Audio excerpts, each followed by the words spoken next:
প্রশ্নটা হচ্ছে কালিমা তৈবা পারো তুমি? না। হ্যাঁ, একজন মুসলমানের তো কালিমা তৈবা জানাটা জরুরি, কারণ কালিমা তৈবা না পড়লে তো সে মুসলমান হতে পারে না। এটা তো আমাদের জানতেই হইব নাকি কও? লা ইলাহা ইল্লাল্লাহু মুহাম্মাদুর রাসূলুল্লাহ, এই কালিমাটা পারো না? এটা পারি না। এটা পারো না? বিসমিল্লাহির রহমানির রহিম এটা বলতে পারো? আমার সাথে বলো, কও। আম্মা শিয়া ঠিক আছে না? তোমার আম্মা শিখাইছে না? না। এখন তোমার আম্মা মারা গেছে, এখন তুমি যে মনে করো খাবার খেলে যে ভালো লাগে, খাবার না খেলে ক্ষুধা লাগে, এটা তো আমরা জানি, ঠিক না? এখন এই যে কালিমা এবং তোমার এই বিসমিল্লাহ এগুলি না বললে তো মুসলমান হওয়া যায় না। অন্তত পক্ষে তোমার এই কালিমাটা তো পারতে হবে।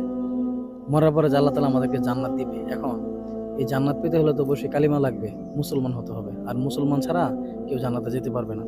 এটা তো জানি, ঠিক না? তা আমার সাথে বলো লা ইলাহা। এটা তোমার একবার হলো জীবনে কইতে হইব, বিশ্বাস করতে হইব। আমার সাথে তুমি করতে হবে। শোনো, আমার সাথে তুমি ট্রাই করো একবার, কারণ মরার পর তো আমাদেরকে আল্লাহ তাআলা জিজ্ঞাসা করবে।